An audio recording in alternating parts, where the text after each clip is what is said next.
I don't know. It worked the last time, so I thought that it would work this time. There's no reason why it shouldn't, in my opinion. You're the only one who uses this computer? Yep. And I'm the only one that uses this microphone. I was using Betty's microphone, which worked fine.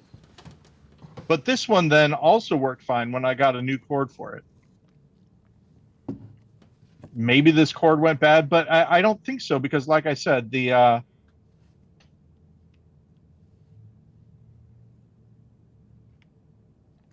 computer. I mean, the microphone and the audio program, it all worked fine last time.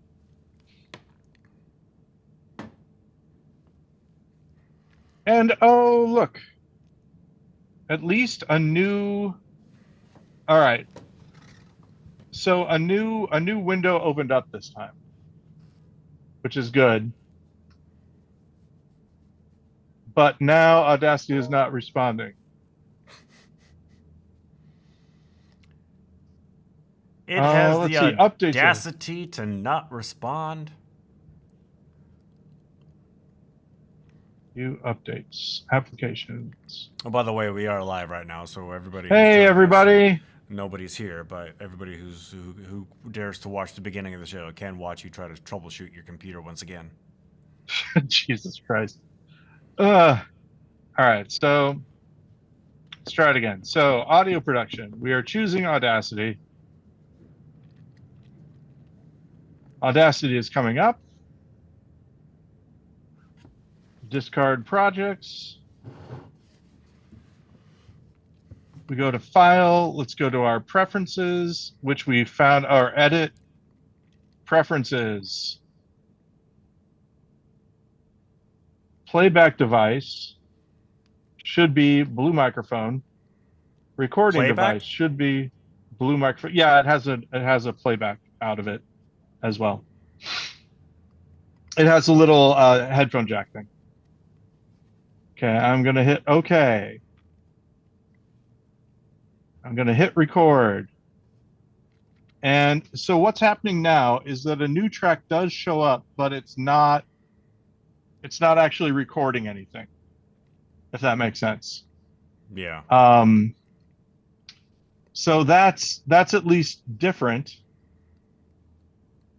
Save project, no. Okay, doing it again. Audio production, Audacity. I know it's probably wonderful for you as well, Ben, as this is occurring. Today's going to be a long one too. Yeah, I know. That's the best part about this is that. So yeah, it's all chosen. All right, I tell you what I'm going to do is I'm going to go and I'm going to steal Betty's microphone. It'll be just 1 second. And see if that works, because I think it will. I've got this thing going on where my left eye twitches. I don't think you can see it. I can certainly feel it. That muscle right there, for some reason. Maybe if I don't wear my glasses. Oh, I see it a little bit. Yeah. Oh, that's crazy. All right, I'll be back.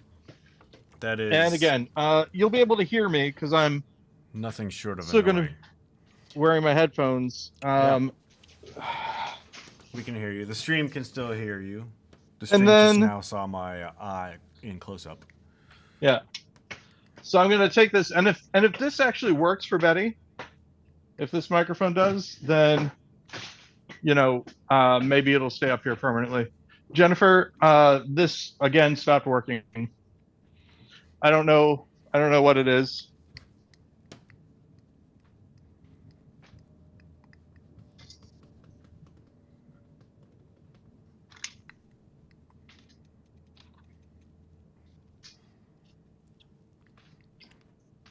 There's a new music video for the song Weird Al, or Weird Al song, Your Horoscope for Today. Apparently, he's doing this thing where he's having people create music videos for his back catalog. And I gotta say, I'm a little disappointed that they chose that song to start off with. It's fine. It's a Weird Al song. I like Weird Al. It's not one of my favorites of his. For whatever reason, I've had his song Hardware Store stuck in my head lately. It is off of the album Poodle Hat. And it's not a song that he can sing live because the end of the song is just this string of stuff that he finds at a hardware store really, really fast, like Eminem Rap God fast, without like taking a breath at all. This is interesting too. He probably could do it because when I went to go see Weird Al in concert a couple years ago, he came to the Paramount? I want to say it was the Paramount. Okay. And I always get the Paramount and the More mixed up because in my mind they're the same thing, even though they're completely different. So he's at the Paramount. And when I noticed that when he sang White and Nerdy, which is also a rap song, he would sing against playback, but he would only sing like every 2 lines, and then he would use the next 2 lines to take a breath. He would sing 2 lines. It wasn't making any big secret out of this. You could obviously tell that he was only singing like every 2 lines. But the thing is, if I wasn't watching, I would not have been able to tell that he was only singing every 2 lines. I don't know. I want to say that the playback was the entire song, but it's also possible that he's such a professional, the playback was only the lines he wasn't singing, and he was just that good to keep up with it. Which, I mean, I'm always, like, he's in his 60s now, like maybe even in his mid-60s, and he's still bouncing around the stage like a teenager. Which, when I'm that old, I hope to have that sort of energy. And that sort of, fan following and money as well. Yeah. Well, maybe not the fan following. Well, I mean, now let's think about this. How many people do you think, like if Weird Al was going to do a live stream, right? Would people come on and insult him? Probably not. Do you think? No, I don't think he's got any trolls. So having his following might be good. Yeah. Because it's just full of nerds like me who grew up listening to him. Although I will say that, as far as followings go, Steven and Drunk are both pretty cool. For those of you playing out at home, I have referenced 2 people 1,000 who watch us. All right, so this is the worst microphone, but it is one that has worked with this before. So let's just see. And it's not like you need to install a driver or anything for that other microphone because it worked last week. Okay, so this one is working. Hey, everybody. Are you recording? This is the podcast. Yeah, I'm going to start over, though. Okay, so this one is working. Hey, everybody. I heard that. This is the podcast. Yeah, I'm going to start over, though. Okay, so you got it. Yeah.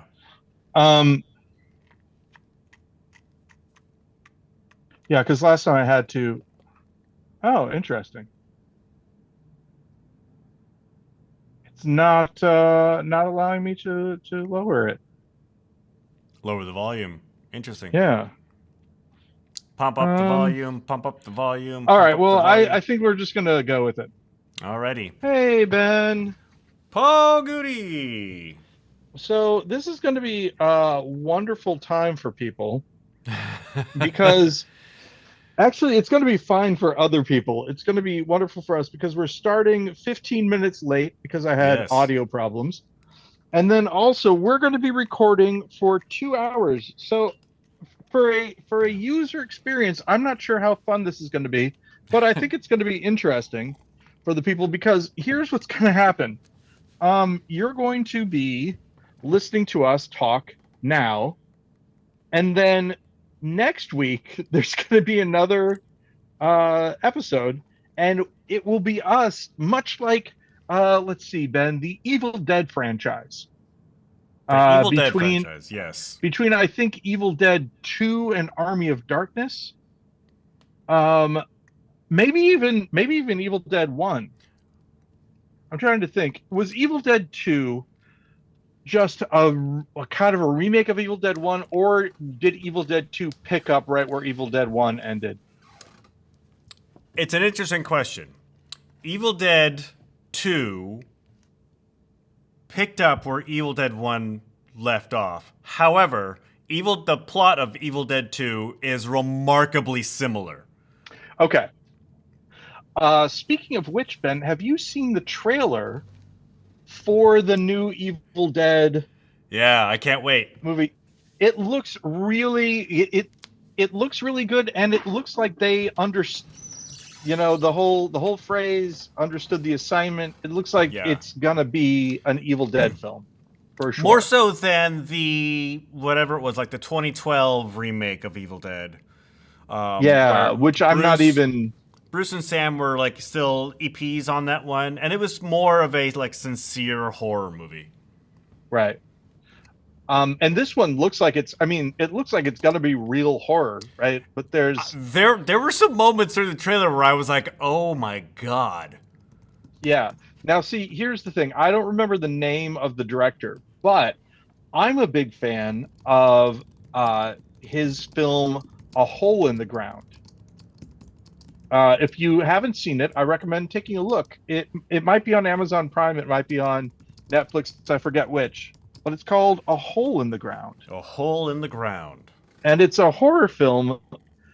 I don't want to get too much into it, but it's a good film, a good horror film, one that okay. Spoilers for A Hole in the Ground, because I don't think this is going to ruin it for you, Ben. No. Take the note to put in the it covers. Okay, here it goes. Spoiler happening. Get ready. It covers like fairies, right? The fae folk, the fair folk. The elves or whatever. But it follows them from the horror, the fear that one really kind of feels in the old fairy tales, kind of thing. Like it shows how frightening that would be for people, if that makes sense. Right. And have I talked to you about the Burton grip, by the way? You have not. The what? The Burton grip. Okay. Burton grip. So here we have non sequitur, everybody. Hey, look, I'm Bob Barker, right? Isn't that? Yep.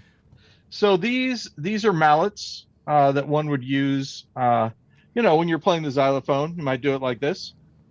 But for jazz and stuff, you sometimes want two in one hand, so you can play kind of power chords. Yeah. Right.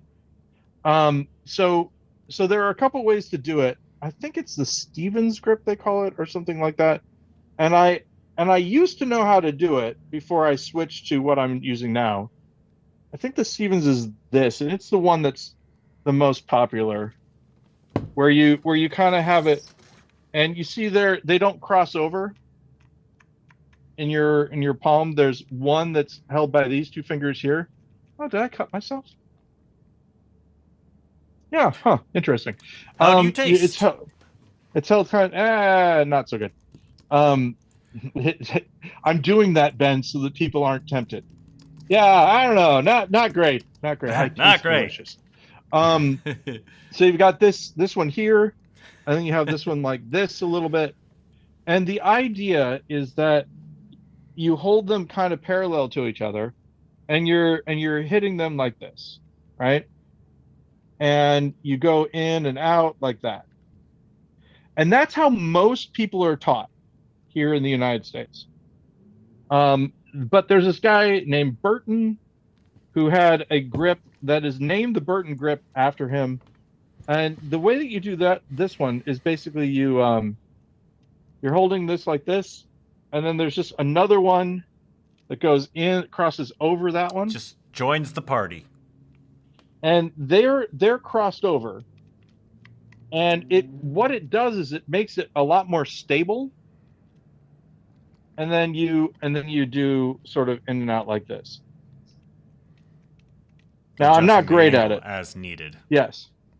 With kind of one hand crossed, like I said, crossed over, and you can play like this. Oh, I hit the microphone. You have a. This is my. Sorry, go ahead. You don't have a full marimba at home. What are you playing with these? Oh my gosh, Ben. I have something that is wonderful, and allow me to say it's the Mallet Station, made by Pearl. You may be familiar with Pearl, the percussion vendor. All right. You have brought up the Mallet Station in the past. I didn't realize it was in the current rotation. Yeah. So by the current rotation, do you mean topics that I talk about a lot? No, it's just the instruments you have that is occupying your time at the moment. Yeah, it is interesting. I was thinking about this, Ben. I have many musical instruments. More than I'm, good at. More than a full band would need. Yeah, exactly. I think that I could, just a bunch of musicians could come over to my house, and each one could find something they could play, and they could do a tour with the instruments I have in my house. In fact, as you know, Yukon Johnny, our friend John Ackerman. Yep. He borrowed. Oh no, he didn't borrow an instrument. He borrowed a camcorder. Never mind. Stole it. He did not steal it. He asked me, and I said, "I will give it to you on one condition: you have to make a cover album of all of my songs." And did he fulfill that promise? I know he did like a couple. I don't know if he made a whole album. Did. I feel as though he held up his end of the bargain pretty well, because he did versions of my songs that I liked better than my originals, and that's kind of what I was after. That is a pretty heavy ask for borrowing a camcorder. Yeah. It is. That's what I mean. He did more than. Here's the thing: if he had never done it, I have a friend whose name I will say on the podcast. His name is Jamie. Hello, Jamie, if you're listening. I lent Jamie. I lent him. Ugh, it's tough. I had a Roland Juno 60, one of my pride and joy synthesizer. When I moved to Canada, I gave it to Jamie. I did not stipulate, hey, don't sell this to anybody. But I thought that when I came back to Illinois, he would still have it. He did not. Yeah. And that experience happened prior to me lending my camcorder and saying, "Oh, I'll lend this to you. I just want you to cover some of my songs." The feeling that I had when I did that is I was like, I need to be okay with never getting this camcorder back. This is before the days where everybody's phone was a camcorder too. Right. So him giving it back to me, that's right. Camcorders were not easy to come by. Him giving that camcorder back to me was all the repayment that I was expecting, and even that would have been great. The fact that he did that, and how it worked out, it was sort of actually good for him, because he was doing a song a day project where he was recording a song a day, and so therefore all of a sudden he had material to use. So that worked out pretty well. Not just recording a song a day, writing and recording a song a day. Yep, that's right. He's very talented, so within his power. I was kind of giving you grief about that being a heavy ask, but I was remembering a time when I Well, I mean, it's not a 1-to-1 comparison, but I recorded and edited a version of the Half Brothers show, old time variety show here at Annex. I taped the show, but we also, like, after a couple of the performances, retaped everything in like a studio environment. And I cut all that together, so Rick now has like a movie of the live play.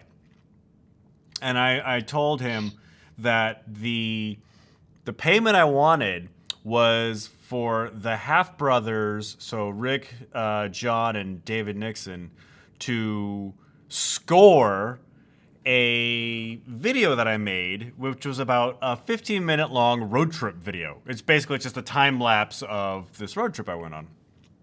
Yeah. And so I basically asked them to write and record an original 15-minute song, and they did. They came through, and it's great.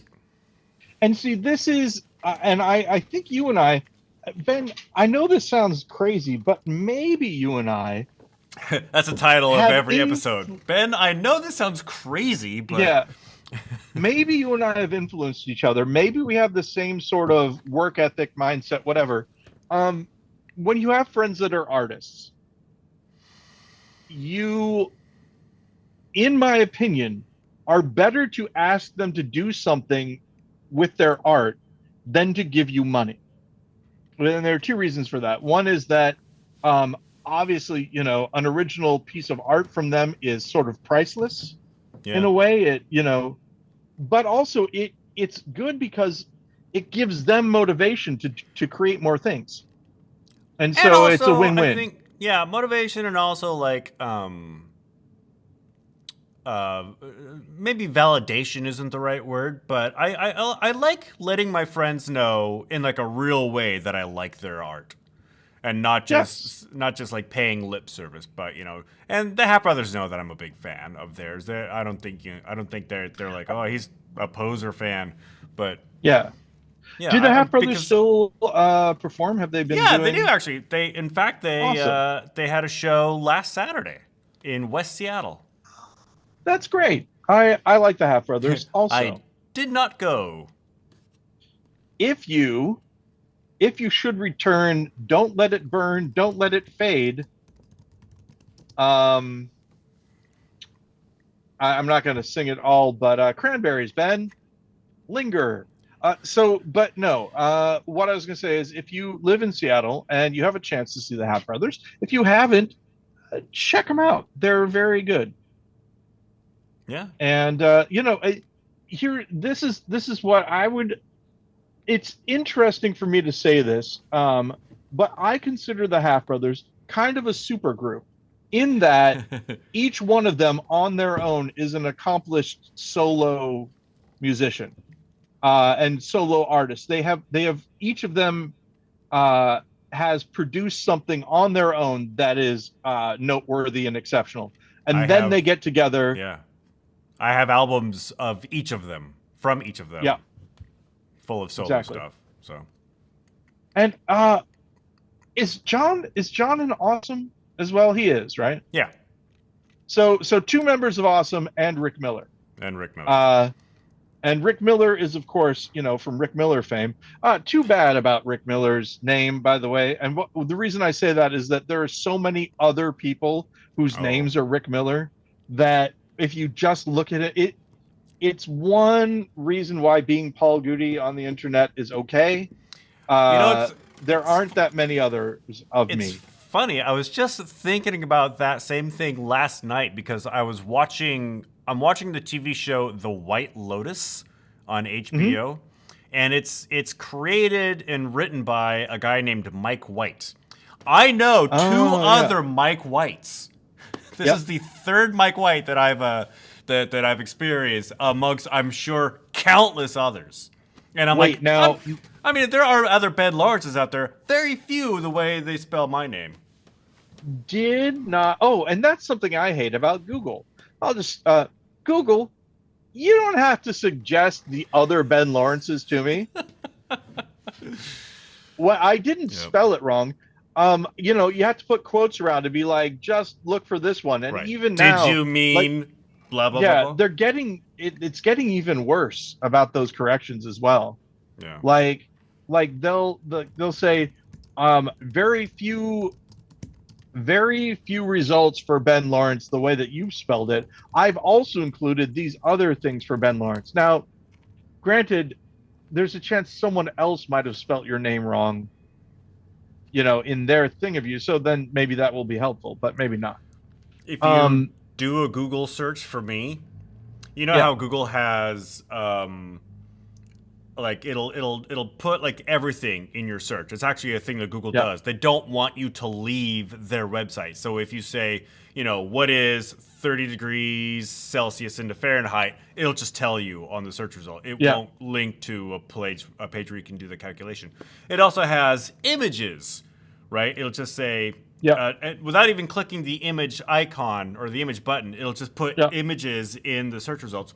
For me, it is me, not me, me, not me. But everybody is a Ben Lawrence. Yeah. Wow. What about me? Check it out. Let's do a Google search for Paul Goody.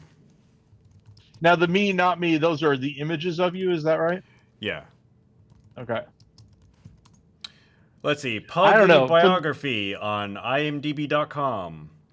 Hey, You were born in 1973 in Berwyn, Illinois. that's right. So far, so Images good. images for you are from Lulwork, mostly, it looks like. Yeah, most of that stuff is probably from Lowell work. Yeah. Um, I recognize an image from Glitch in the Matrix. You got some giraffe and elephant in there. And then there's nice. That's a then there's a person of color. yes. Brian Most likely. Paul Goody. Ah, well, Brian welcome. Brian Dash Paul is his first name. Huh. Interesting. Welcome, Brian Dash Paul. Goody. Yeah. So yeah, this is I don't know. It's going to be interesting when eventually, Ben, you and I will be old enough that there will be some sort of database that we aren't in because we're too old to have been in it. I don't know if it's going to be like, mental. I think that might be the next thing that we go to is psychic stuff. I'm not positive, but I think it's possible. Psychic stuff in what way? Like it's going to seem like psychic things, like brain controlled stuff, Oh, things yeah, that yeah. Sort of like like manufactured maybe, telekinesis. yeah, maybe, or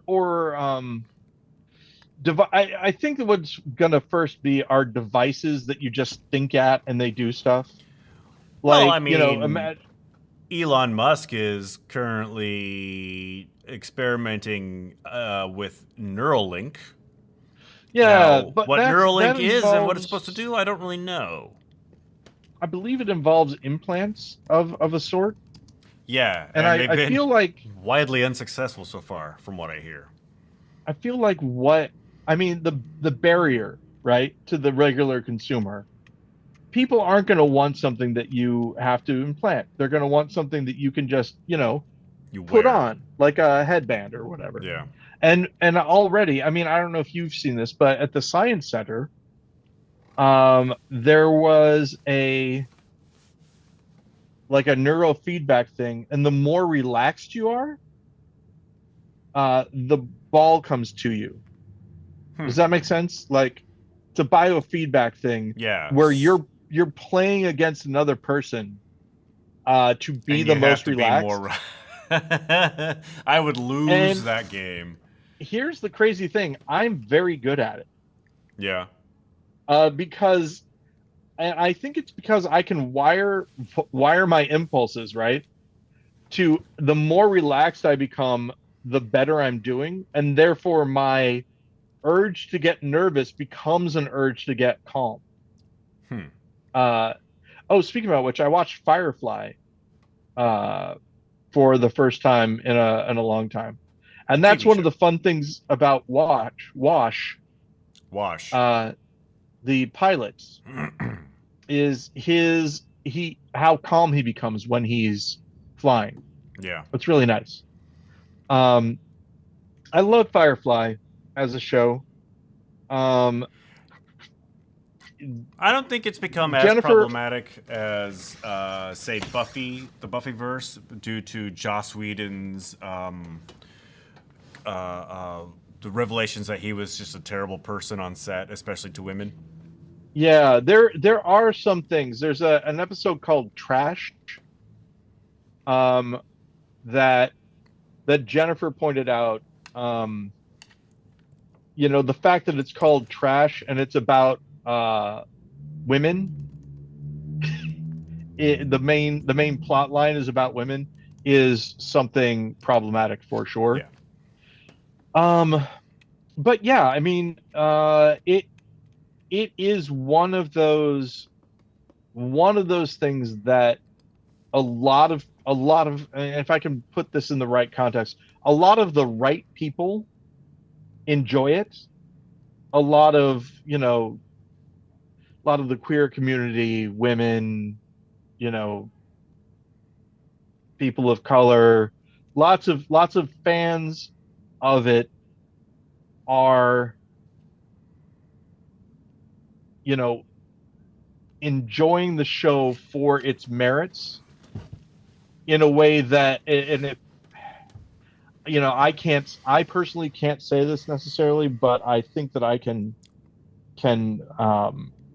agree with and accept it. I saw somebody say something to the effect of, "He doesn't own it. This is our show. He might have brought it to the screen, but he can't take it away from us, basically." Yeah. Which I I guess like. that's a healthy way to look at it, I suppose. Yeah, the Just same thing. I mean, it happens with, you know, um, for role playing games, same sort of thing. The dust up with Wizards of the Coast and the D&D license thing. There are a lot of creators who put out supplementary yeah. supplemental material that were concerned, because it's like, I made this thing to make the game more inclusive, to make it the game that I wanted to be, and now they're taking that away from me. And that, I don't know. It's interesting. It becomes its own kind of, I don't want to use the word revolution, but it becomes its own sort of thing.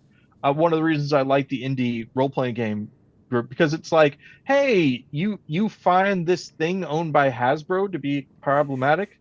Look, here's a thing, again, I say Paizo.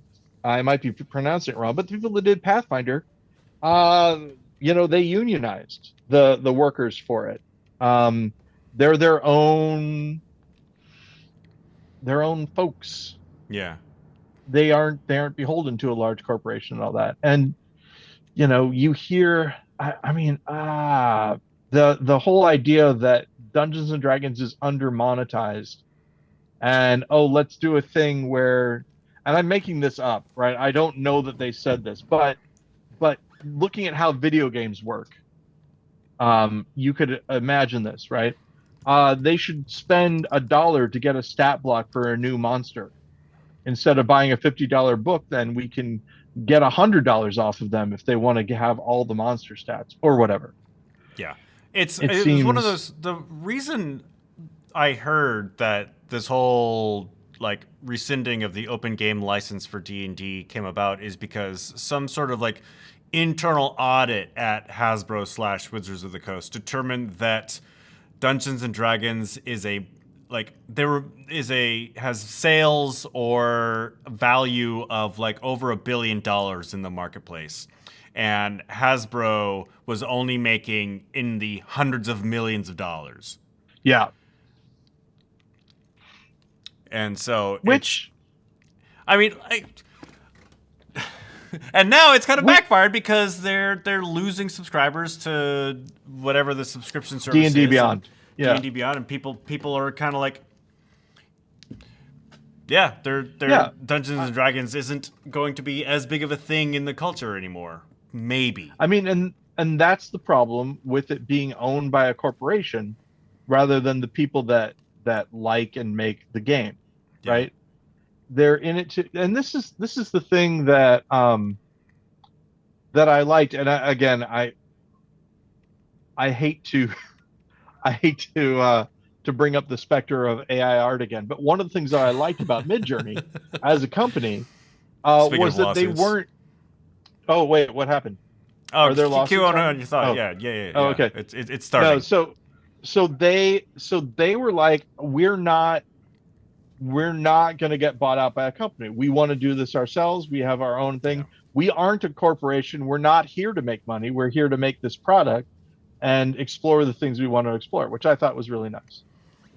And Which is that's what, probably what Gary Gygax, is that how you say his last name? yeah, Gary Gygax, somewhat of a problematic figure in his own right. Oh, really? In some ways, um, he was notorious for having a strength. So you know how D&D works. There are different values for different um, Different stats. attributes. Yeah. Having a strength cap for women, so that a woman could never achieve the highest strength score. I did not know With that. the idea that, yeah, I mean, stuff like that. Regardless of how Yeah, problematic it can be, he probably didn't create Dungeons and Dragons with the idea of it being a corporate endeavor. yeah, that's right. It was I for mean, players. and but I will say that when that started happening, there are people just like Pink Floyd, right? Um, David Gilmour, not necessarily wanted to start out to become a businessman, but after getting problems with different contracts that they signed and stuff, he became a business guy. Oh gosh, Yeah. Gene Simmons, right? Kiss. Yeah. Frontman of Kiss. Is he a businessman Just these days? I hadn't he's a heard. crazy businessman. I'm It's crazy, weird. Gene. It's weird. So uh, famously on Celebrity Apprentice, decided he didn't want to do it and got out of it. Well, good for him. Just through the game. And they're like, "What are you doing?" And he's like, "Yeah, I'm okay." And the thing is, The host of this show is a jackass. well, that was an interesting side to it. How the two of them got along. But one of the things, there was Kodak, right? They were supposed to do an ad campaign for Kodak, and the big thing they said is, you want to really push the ink of these printers. That's what this is about. The That's ink how we make money. and all that. And Gene Simmons made this phrase. It's a Kodak world. Welcome. Nothing to do with the ink, but that catchphrase still sticks with me. It's an amazing idea, right? The overlay, the concept of the world that you live in is best photographed with Kodak because the world is Kodak. You just don't have it as a picture yet. It's not a bad slogan. Not a bad slogan at all. And also, I've been listening to, obviously, Dimension 20, the role playing game podcast thing. Yes. They are doing a thing on fairy tales right now, and I was talking to Jennifer about fairy tales in general, and about how fairy tales used to be an oral tradition first, and then many things were. Then it got to print, and when it got to print, all of a sudden that became sort of, there was kind of a canon that occurred because it was written down. This is how this went. Much like and religion. then when Disney makes their version of something, then it's not only this is how it went, but this is what it looks like, right? So Cinderella and the we now glass own slipper, it. when you hear that, you think of it in a certain way. Yeah. And the way that I kind of think about all this, and it might be the collective unconscious, I don't know, but I have this idea that there's a an unreachable, right, sort of other space where things exist. And you could say that maybe it's the platonic ideal or whatever, but our brain space, where when we think of, like, I say to you, um, Cookie Monster, but he's orange, right? You get an image in your head, right, of Cookie Monster, Yeah. but he's orange, and you and I would probably share a very similar version of that, right? Um, and then Cookie Monster, but he's orange, getting fired out of a cannon like a human cannonball, right? You can see Yeah. that. And Cookie Monster, but he's orange, fired out of a cannon like a human cannonball, goes flying over the Eiffel Tower and grabs a baguette from a mime who's on the Eiffel Tower and says, "This is not Cookie," and throws it. And that baguette hits Sir Isaac Newton, and he goes, "This is the wrong century," right? So you can imagine that whole thing happening, right? In your brain, you can imagine all that. And then we spend $15 million to get that filmed. And then everyone sees it. But we already kind of saw it, right? We didn't have to have the film version of it. You and I shared that kind of experience in our In brains our already. mind's eye. And maybe my Cookie Monster looked a little bit different than yours, but you get the idea. So Yes. what I'm saying is that there is This is still because connected of to fairy tales in some way, I'm yeah, assuming. yeah, exactly. Because of language, right? Shared language, words meaning different things and all that. We have the potential to kind of map out a whole bunch of different scenarios, right? Stories, as Yeah. they were. And there is something called the UTA, I think it is. Yes, the UTA classification. And the UTA stands for people's names.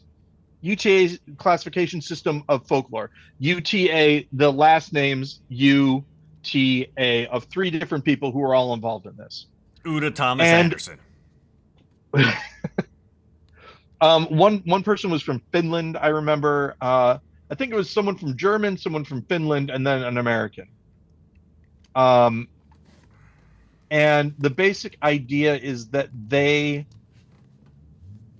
I think it's like 72 or something, but there are, these basic numbers of stories, and all of them have like their own sort of gist to them. And then the variations are like, and this is something like, I'm throwing this out as an example. Greedy wife gets comeuppance or whatever. And so the idea is that, and that's not really exactly right, but you get the idea. There's a wife, she's greedy, and then eventually it ends up with her having a consequence or whatever. Right. Just basic phrases like that. And then all fairy tales can fit into these things. And then you also have the Blake Snyder beat sheet, where for screenwriters where they have the basic bare bones of what the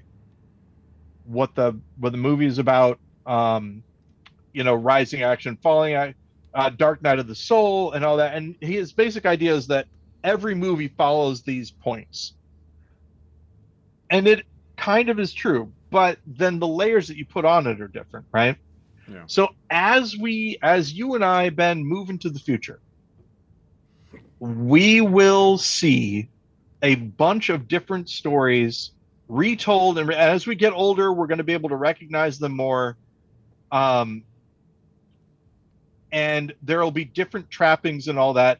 But I feel as though when we have these sort of, as we've talked about this before, eventually AI is going to make it so that you can cast whoever you want to in a film directed by whoever you want to. You give it time to bake, and then you'll be able to watch the thing.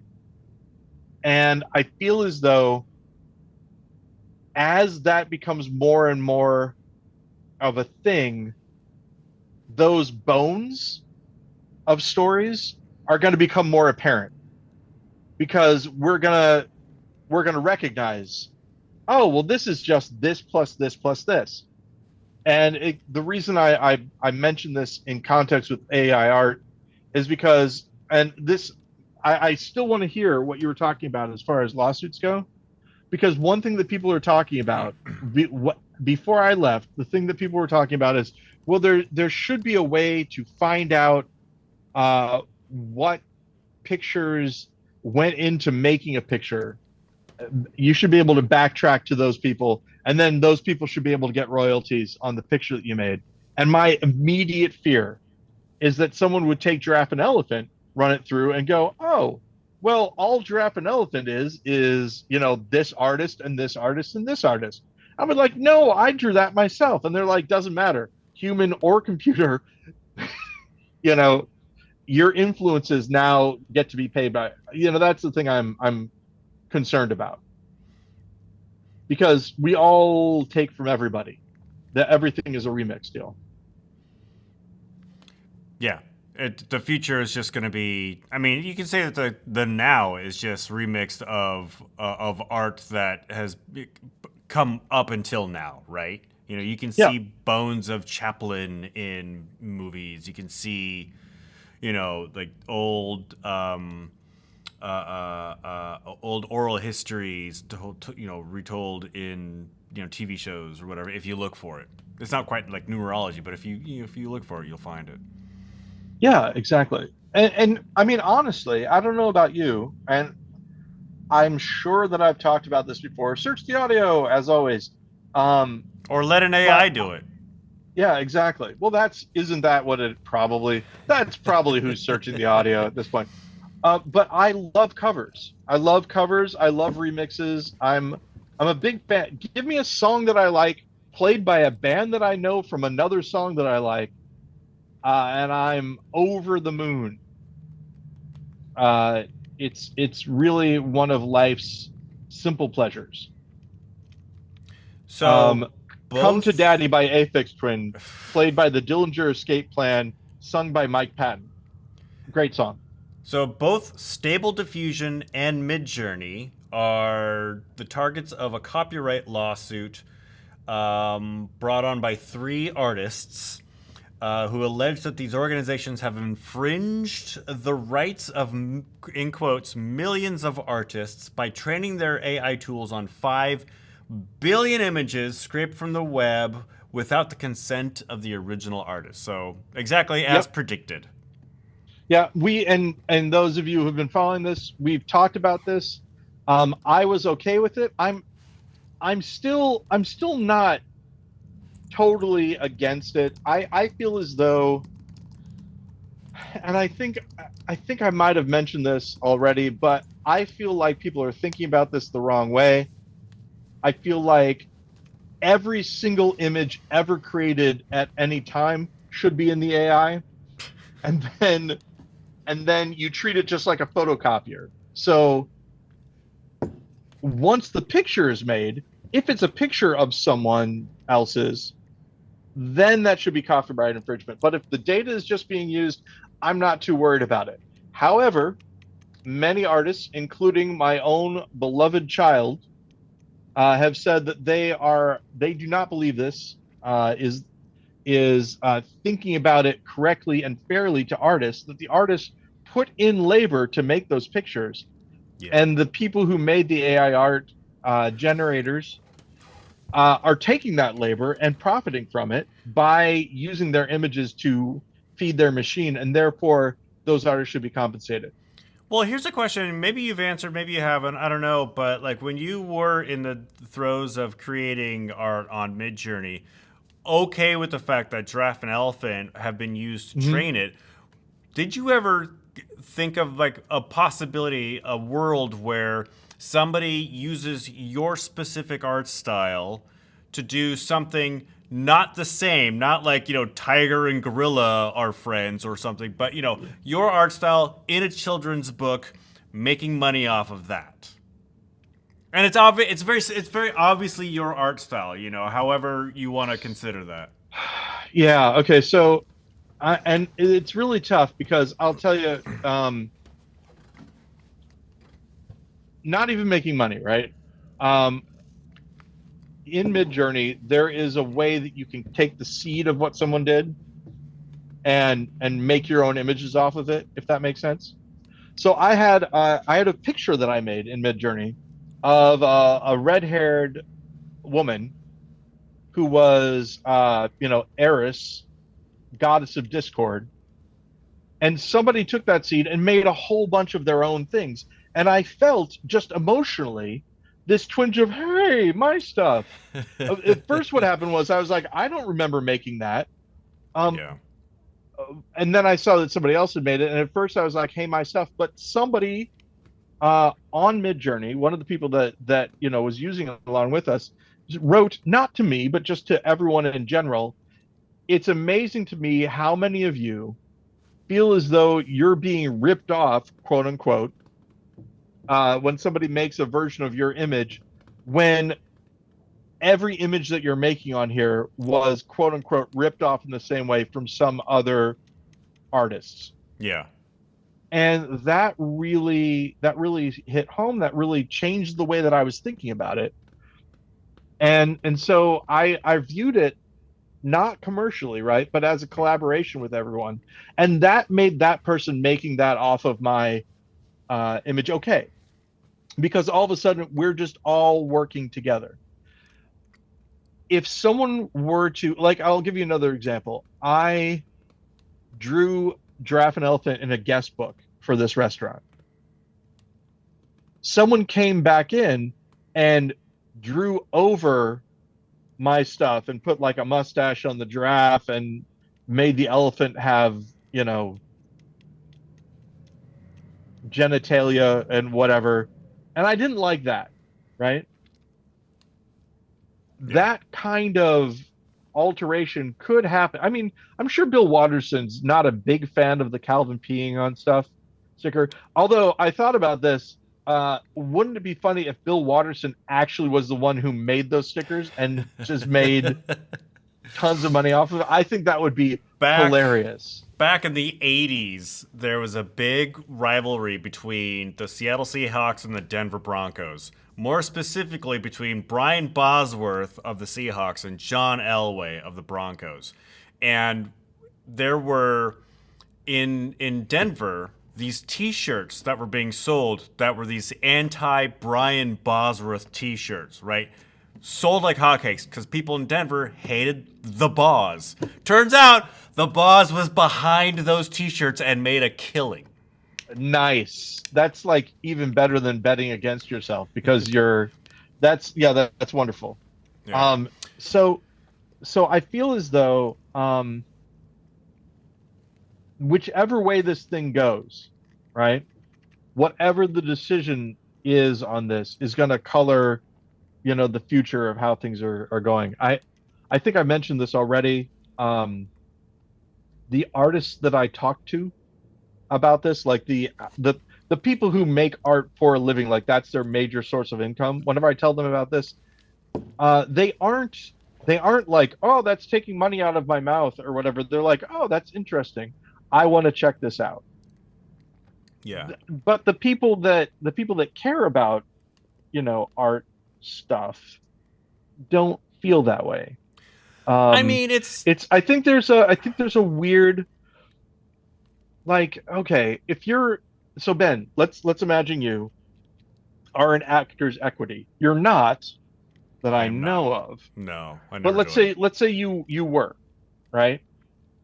And someone I am SAG-AFTRA eligible after all. Not equity, but I am SAG-AFTRA eligible.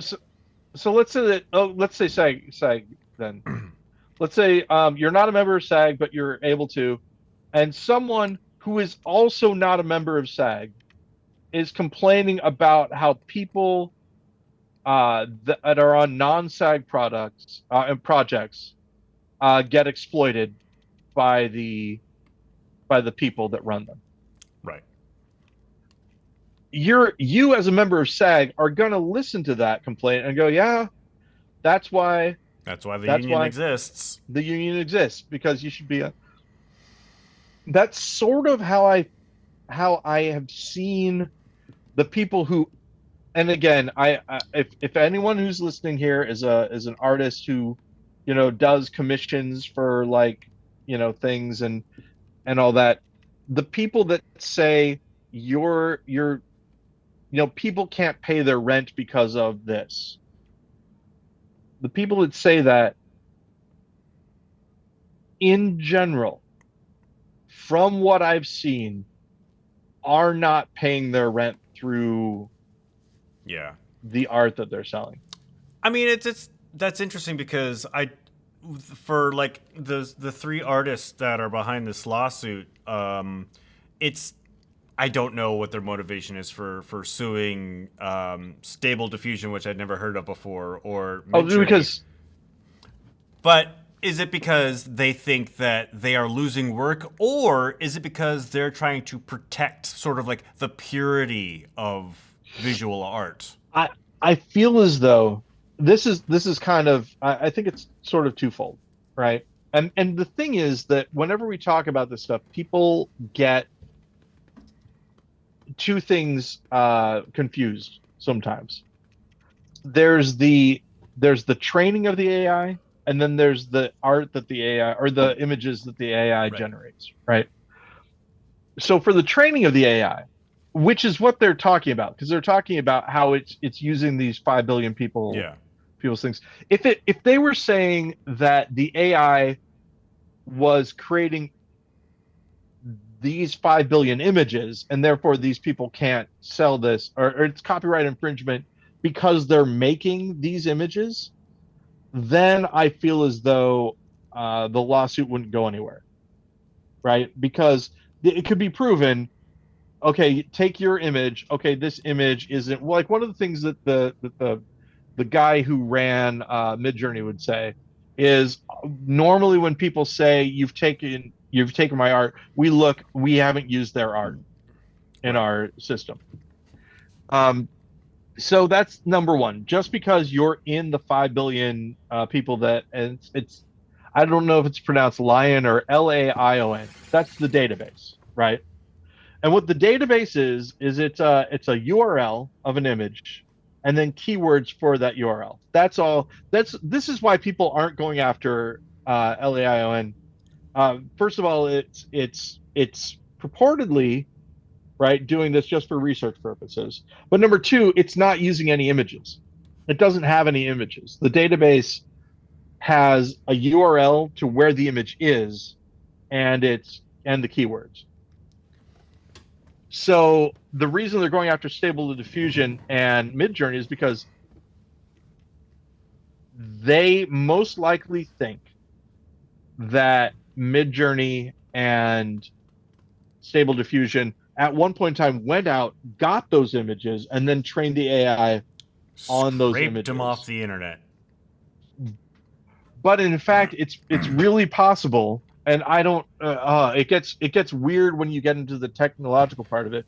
It's Yeah. possible that they built a thing that goes out there, looks at the image, but never actually saved the image anywhere, and then it becomes really tricky, So there's no server right? farm somewhere with 5 billion JPEGs stored on it. There is. I can say for, if there were a server farm with that many images on it, I would be very surprised, because the amount of space and processing it would take would be huge. Yeah. I Um, mean, the Sorry, go ahead. well, I mean, I guess I should reframe my comment there about like why they're suing them, why this lawsuit is going forward, and it's because it's all about exploitation. Yep. And so I'm wondering, but there's two different things I think that's going on. Is that on one camp you're exploiting artists because you're using their images to create other images to train an AI, You know, And maybe again, maybe you don't even care about creating image. You're just using your image to train the AI you're without any using, and compensation. what I would say is you're using the labor that they put forth to Yeah, create images. You're using that work for your project. yeah, So they've essentially done work for your project without for you paying free. them. Yeah, Yeah. without you paying. And And then there's and there's the that's camp. yeah. And then there's the camp who I guess doesn't care about that aspect, but they are the ones who um, want to get paid for their AI work, for their AI generated images. And so there's a whole, like, I think, a battle between actual visual artists or graphic designers and people who create AI images. Yeah, and that's a little bit harder to do, especially, and again, there's another side of the so so the idea that you've stolen their labor, right? Yeah. The work that they put into making these images to again, this is the argument. To make a subscription service, right? People are paying to use these services. So you're making money off of the people that are paying, but they're not getting anything for the images that you've used to create this. All of that section of the argument, right? Um, I feel like has the most merit, has the most likely way forward, Right. the best argument. There's another aspect of the people who say, um, I would be getting paid to draw people's D&D characters. But because people can now draw D&D characters using this service, I'm not getting that income anymore. That's a harder sell, right? Because it's counterfactual statement. You can't prove that you would be making that money.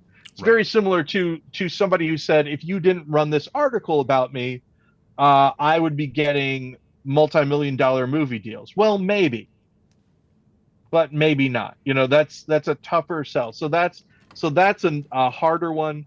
And then finally, yeah, this is the other thing. It's gonna. I think we talked about this already. If we haven't, I walked into using Midjourney with my eyes wide open. A lot of other people weren't paying attention, in my opinion. They were having us look at images that were generated by Midjourney and rate them to how good they were, Yeah. and then generate our own images and rate the ones that we like and all that. We are training their AI, and we're paying them monthly in order to do that.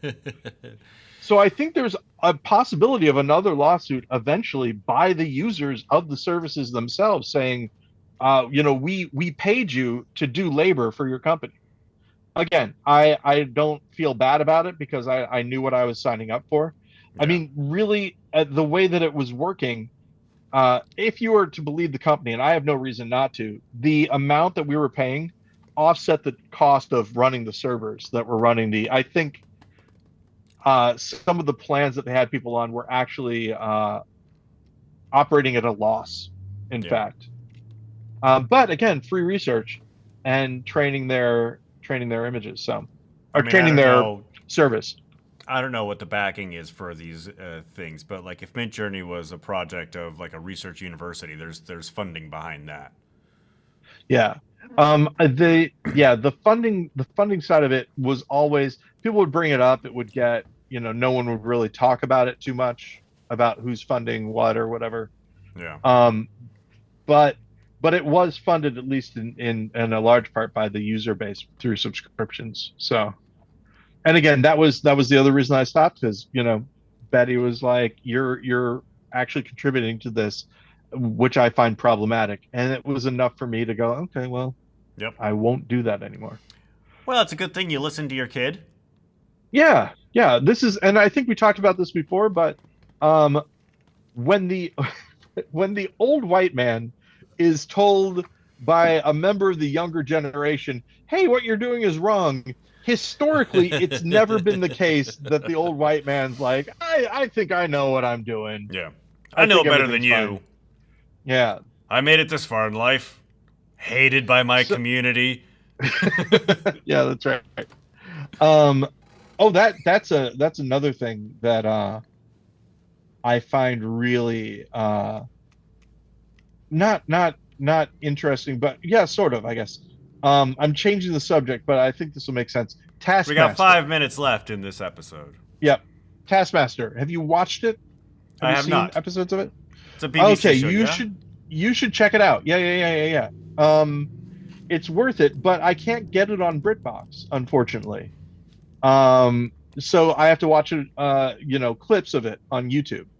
Yeah. But it's really a fun thing. But the Is it thing another? that I was going to, Is it a panel show? Was it? yeah, it's a panel show. They're given tasks to do. Like there's one which was drink all the Really? vinegar, and they have shot glasses, like 80 or 100 shot glasses in front of them, let's say. And of course, they're not all filled with vinegar. They're filled with all sorts of different things. So you have to find the vinegar, and then you have to drink it. And there's always like something little, like there's test strips hidden in the studio. And then one person noticed the number 85 was written everywhere. So he found the 85th glass, and that one had the vinegar in it. But someone was drinking all of the shots, and they had to go, okay, no, you shouldn't do that sort of thing. Anyway, This one has gasoline in it. Yeah. The reason I'm pointing this out is because one of the fun parts of this show is that the guy who created the show cast himself as the second in command. And like so he made a figurehead as the taskmaster, like the person who's making all these people do all this stuff and judging and stuff like that. But he's actually the one that's kind of, in charge of it. In the same way, Penn and Teller, right? Lots of the stuff that was the most diabolical, Teller would do. But Teller's, this unassuming kind of meat guy. So this is one of those things I think about all the time, that as I get older, right, I think that number 2 position is really what I want to slot myself into, rather than being, I want to be the sidekick, not the host. But the number 2 position that like has the control, whereas the number 1 position is a figurehead, a puppet, if you will.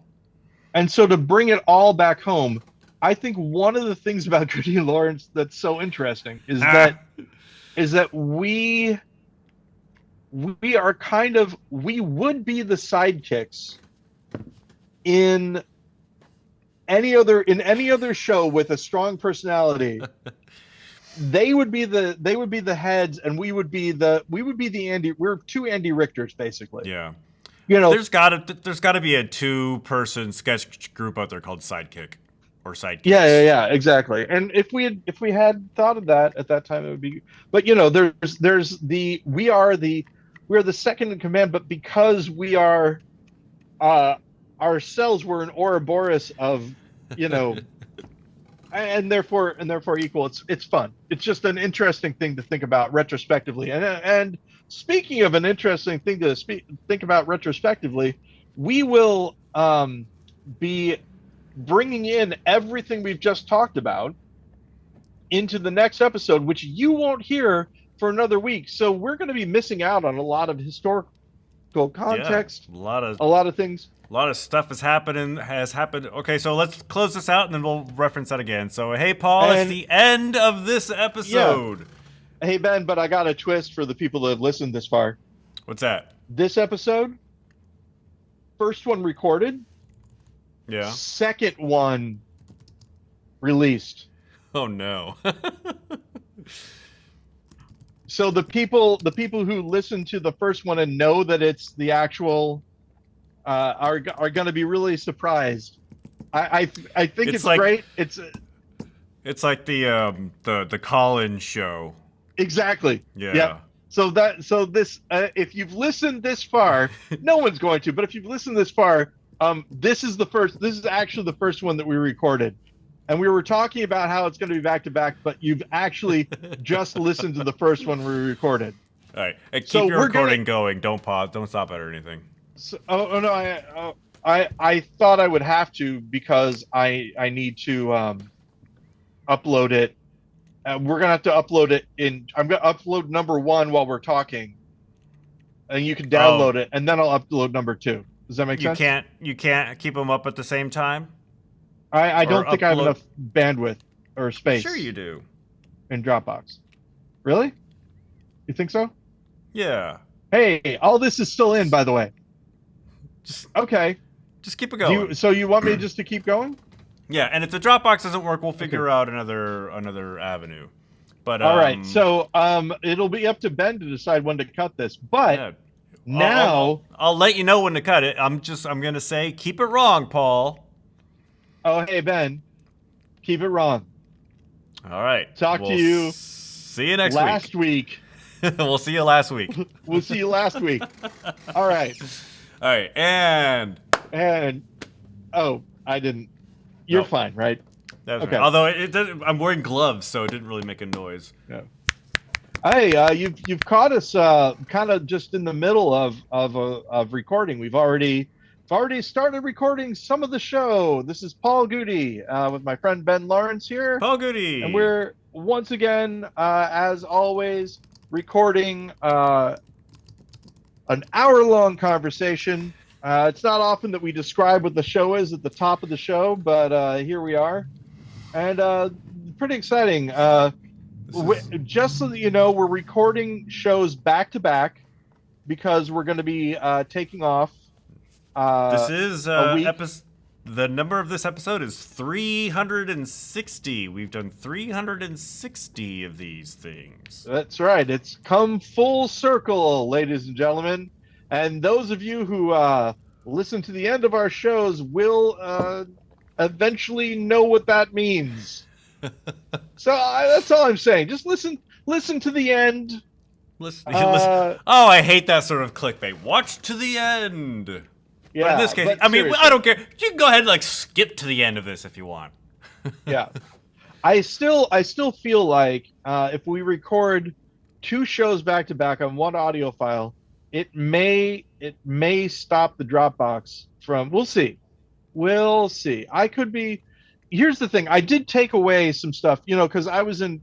Ben, you know this. I was in a show called Glitch in the Matrix. It was a documentary. Yeah. The video that you see when you watch it on Hulu, some of that video was shot by me on my cameras and was sitting in the Dropbox. And as you know, Dropbox uses all of your space together, however many Dropboxes you have, the free Dropbox space. So that might be why I thought that I would run out if I did back-to-back recordings on one thing. Dropbox is actually quite frustrating. But if you try for a free service, it's if even the paid service, I pay for Dropbox Pro. I have 2 terabytes of storage on my Dropbox, and it's still. I mean, I don't run out of storage, but I don't. Sometimes Dropbox's processes are dangerous. Like if you share. Same goes for Google Drive. If you share a Dropbox with somebody, and if they have Dropbox installed, like the Dropbox app installed on their computer, they start running out of space. I've run into the thought. Somebody runs out of space on their computer. They go to their shared Dropbox. It's like, oh, I don't need this anymore. And they delete it. But that deletes that thing for everybody else. Oh, wow. I've gone to Dropbox before, and I'm like, where are all these files that were stored here? All of my files, talking to people. Oh yeah, I deleted those off of my computer because I was running out of space. Well, you deleted them for me too. That's crazy. That's dangerous. I luckily, or luckily, unluckily, I don't know, don't have too much that I do these days with that. So we'll see. Yeah, but if you try uploading it to Dropbox and it's not going to work, there's a service out there called WeTransfer.com, which allows you to transfer up to 2 gigs for free. You just use that. Or I could cut it and upload half of it to you, but hopefully what happened? Hopefully we won't need to. Yeah. We won't need to. Oh man. Uh Friend of the show, Zach Lewis. Did we ever have an episode where we talked to him? He's never been on, no. We were talking about doing it. Okay.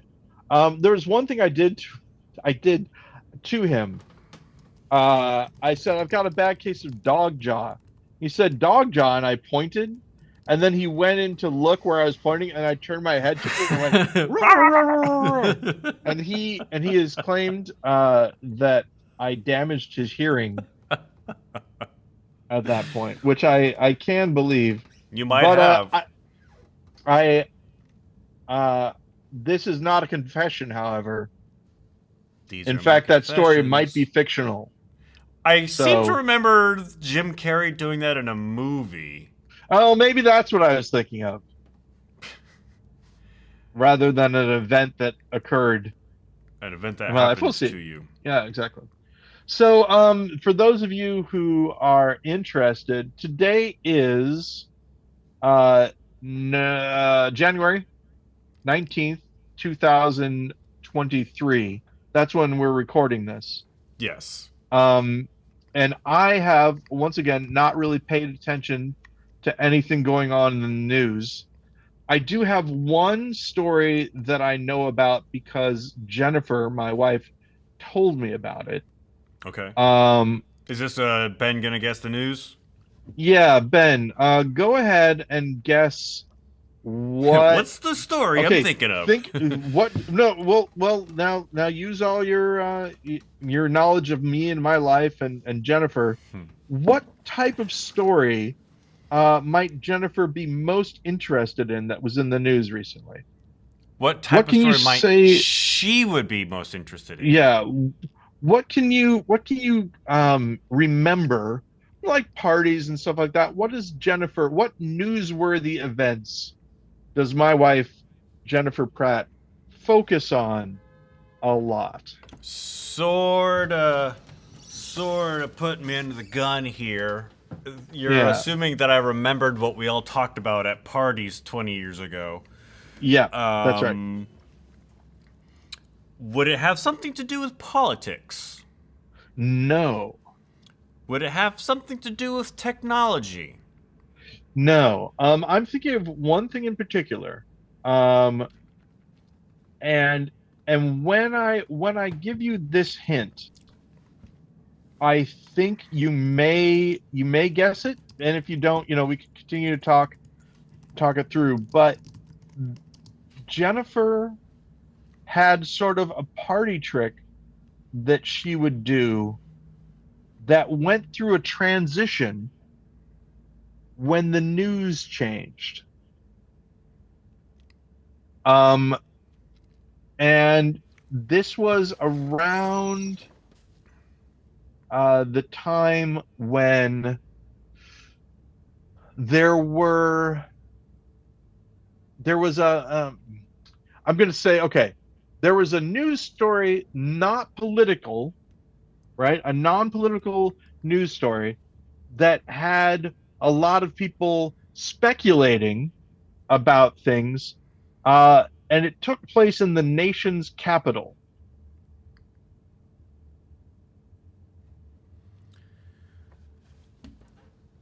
A news story that took place in the nation's capital that had people speculating about a lot of things. Is this?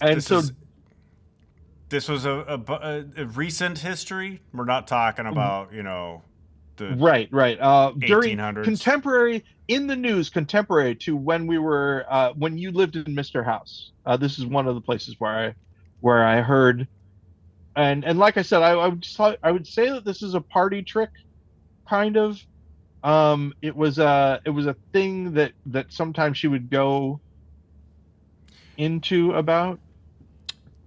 Does this have anything to do with the hijacked plane crashing into the Pentagon?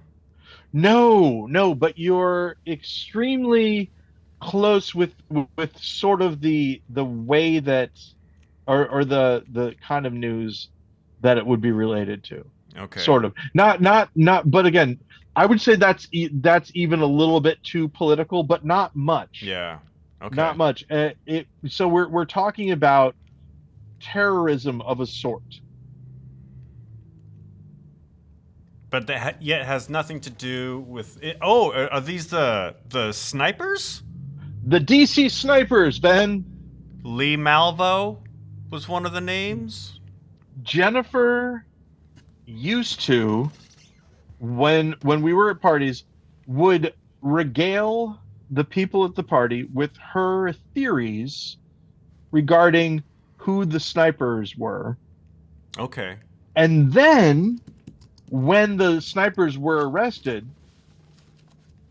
would still tell the same story, but now these are the people that I had, because she was like they're at ground level. They're not in buildings, they're at ground level. Yeah. There's an older person and a younger person. They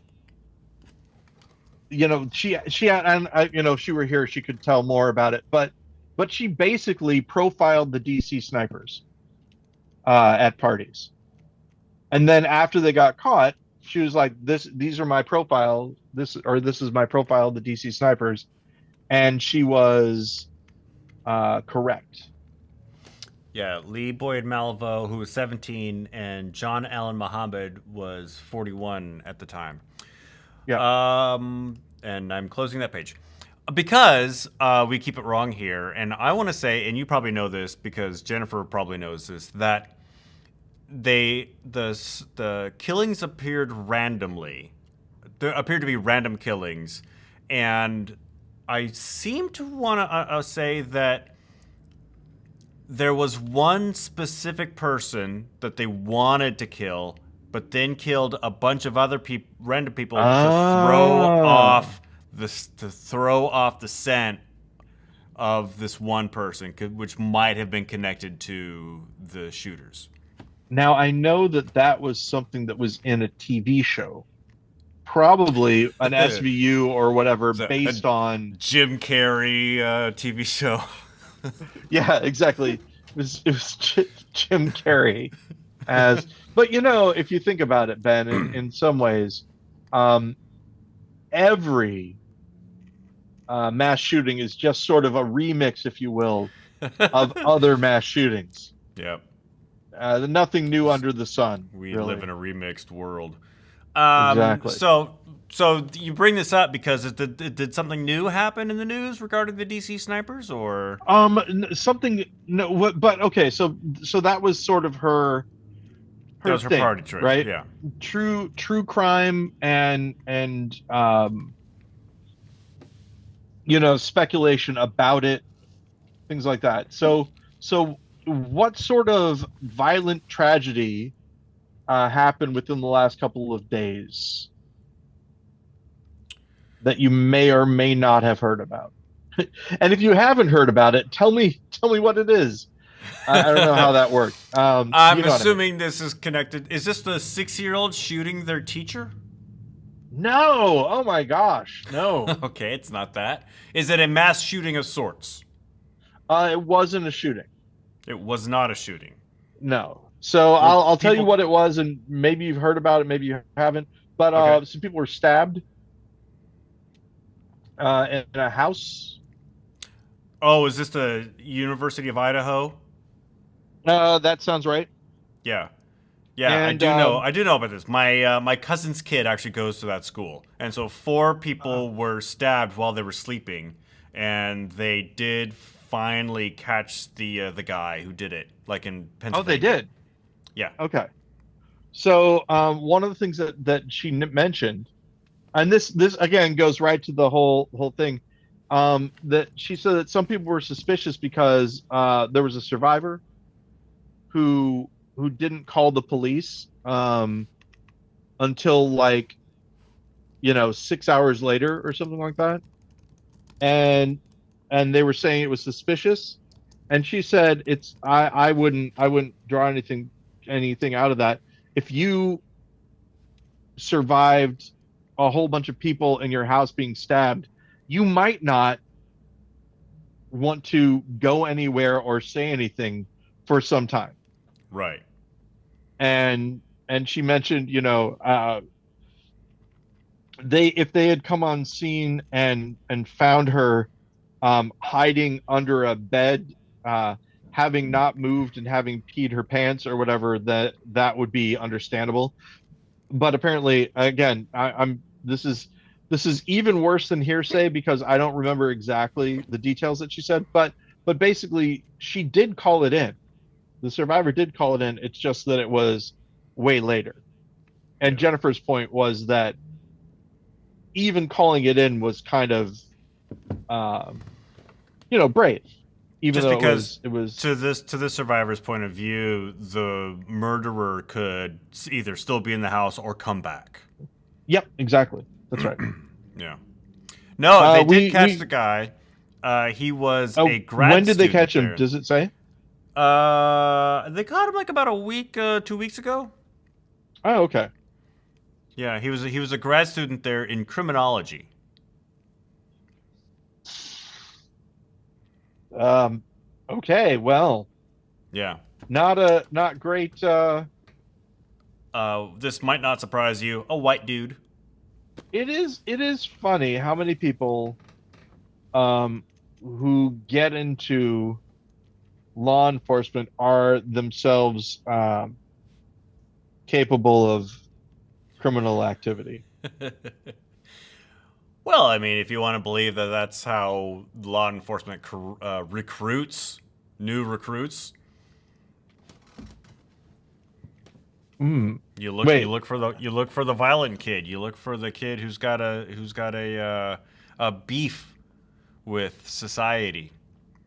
I know. I wow. said there's this. I saw this story. I can't remember where I saw it, but it was an explanation of why law enforcement officials tend to steer right politically, because a number of there was a push by the right to recruit right-leaning kids to be police officers. I mean, yeah. And like, the troubled kids who can't get along in society, who just feel like society has left them behind in some way, and so now they have a grudge against it. Well, we I mean, talk about how true is that? I don't know. How hard it is to get someone to hurt other people. Like we think that it's easy, but it actually can be difficult. Yeah. I don't know the statistics about people who fire over people's heads in war and stuff like that, who don't actually aim for them. In Japan, which apparently, if they've stopped it by now, I don't know, but when they used to at least do capital punishment, they had 4 buttons in a room. Only one of the buttons operated the trapdoor of the noose, and you had 4 people pushing the button at the same time, so nobody knew who actually was the one that caused the death of the person who was put to death. Right. It's like the firing squad with the blanks. Yeah. And stuff like that. It's under it. Everyone can have a plausible deniability, which makes me feel helps you sleep better at night, I guess. Yeah, I feel like here's the thing. I have jumped off of a bridge that was 600 feet above a ravine, and there's a part of you that you have to fight past in order to do that. And it really is difficult. It really is hard to do. There's this video that came across my feed just yesterday, actually, that was more footage of people jumping off of the World Trade Center as it was on fire. Yeah. And you can actually see people like clinging on to the outside of the building and then just letting go. And I'm like, I put myself in that position. Like, would I be brave enough to do that? But if the calculation is, do I want to burn to death, choke to death, or jump? What would be the least painful? What would be instantaneous? But I just can't imagine, like, I'm sure my fingers would not let go even if I had made that horrible choice. Yeah, it is really interesting. And so that's the only thing, like, sense memory wise, whatever, that's the only thing that I can draw upon as far as killing someone. Probably the same thing. You probably have to fight through, a mental block of I don't really want to hurt this person. Yeah, unless you're a certain type of person who just doesn't have that. And those people are out there.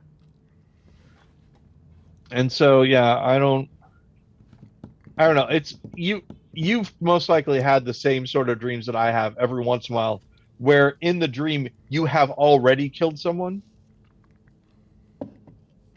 Or even, I mean, and I hate to, bring the room down, but those dreams where you are trying to kill someone and it's taking way too long, and you're trying different things and none of it seems to be working. And you get frustrated. Yeah, I was about to say, and you're just frustrated. Oh yeah, I've had those always dreams. Interesting and then when you wake up from that. Yeah, and you're like, oh, thank God. Yeah, those dreams are good. The ones that are horrible to wake up from, and I'm sure that you've had this too, dreams where you're in a relationship with someone and you're like, oh, I love this person. And then you wake up, oh, that person doesn't exist. Not there at all. There was a really interesting thing where I had a dream where I met Jennifer. Oh, really? But we were younger, and I was meeting her for the first time in a totally different situation. She was working as a waitress somewhere, or not a waitress, a hostess. So like a restaurant type thing. She was at the little desk thing in the front of things, and I knew that it was her, and I knew that I was me, but that this was a different situation. And when I woke up, and I had that feeling of, oh, I just met this exciting person, and then I was like, oh, and we're married. It was nice. It was the same sort of dream where normally you would be sad, but instead I was just happy, and I'm sure that she was confused as to why I was so like goofy and overly affectionate that day. Goody, but it keeping that spark alive for 15 years. Yeah. Or however long it's been. I feel as though I could do more and I should do more. And it's one of those things that I feel that is a thing about a marriage. If you're thinking to yourself, yep, doing everything right, this is all just gonna stay the same way it always is. If you think that, that's a problem. I'm watching The White Lotus on HBO right now, and it's kind of like the same sort of themes where there are, at least in this, I'm just on the first season.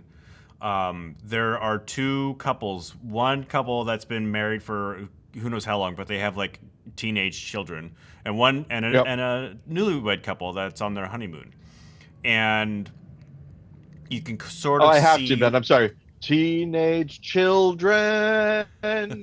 They have teenage children. Okay, go ahead.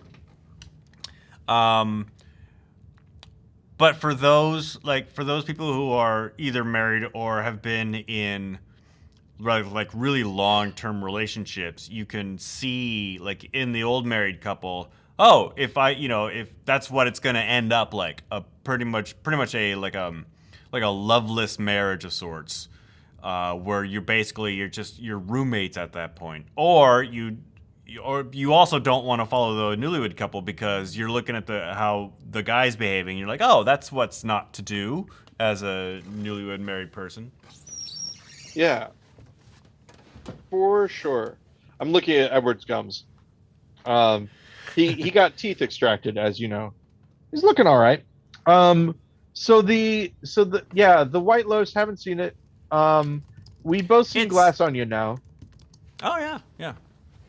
I saw The Pale Blue Eye on Netflix. Pretty good. Recommend it. Um, I watched all of Willow, I haven't seen it. the Disney Plus Willow. And I liked it a lot more than I thought I would. It really hit the fantasy tropes in a good way.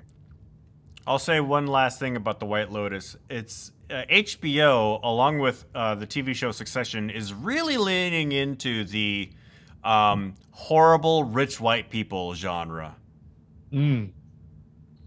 Yeah, people love to. Surprising how popular these shows are about that specific thing. Apparently, anyway, love to watch shows that are about people that no one should like. Game of Thrones, same thing. Have you seen The Last of Us? Yes. Have you played The Last of Us? I have not played The Last of Us.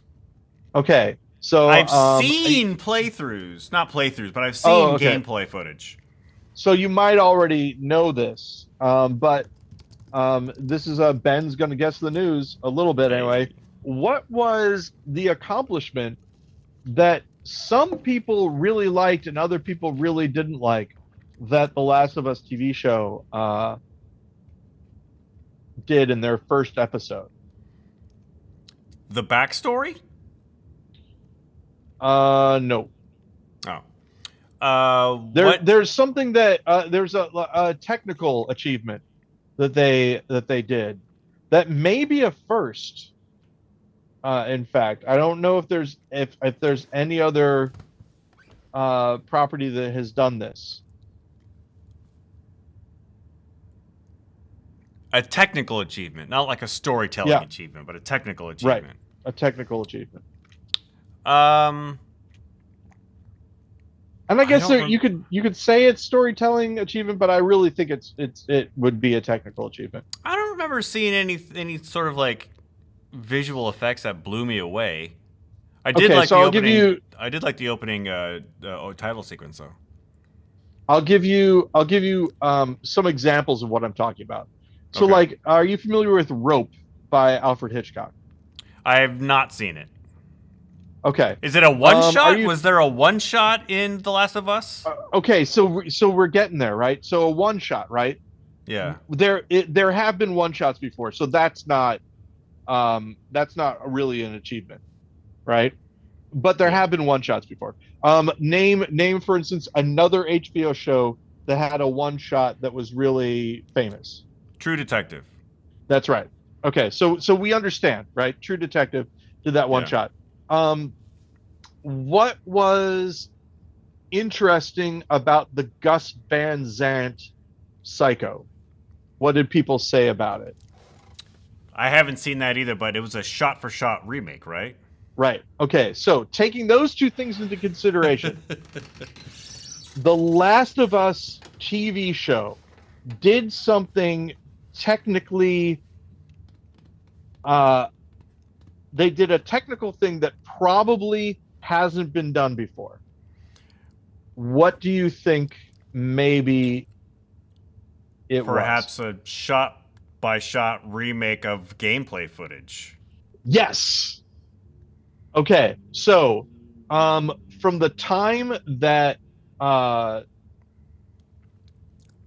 we have Joel's brother show up in the truck. Yeah. Spoilers for episode 1 of The Last of Us.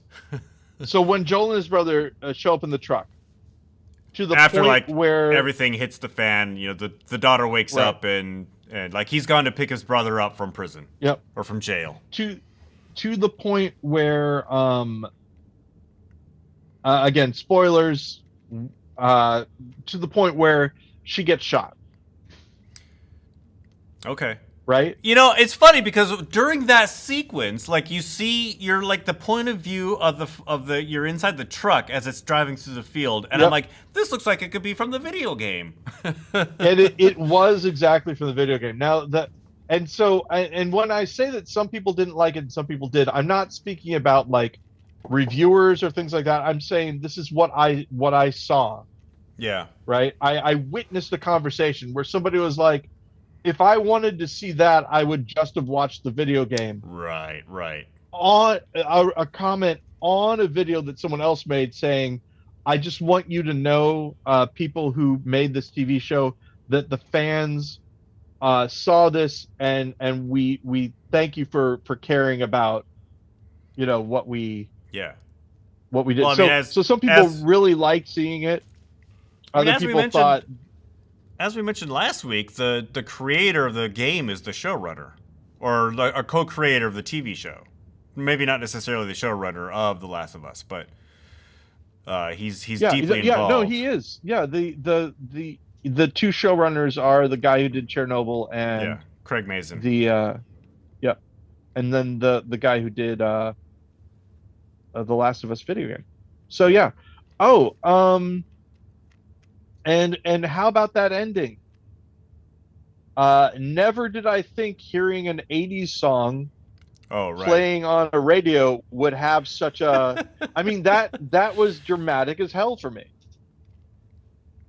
It was great. Choice of the music and all that kind of stuff. Yeah, and I mean, it's really good storytelling because you knew immediately what it meant. Yep. Exactly.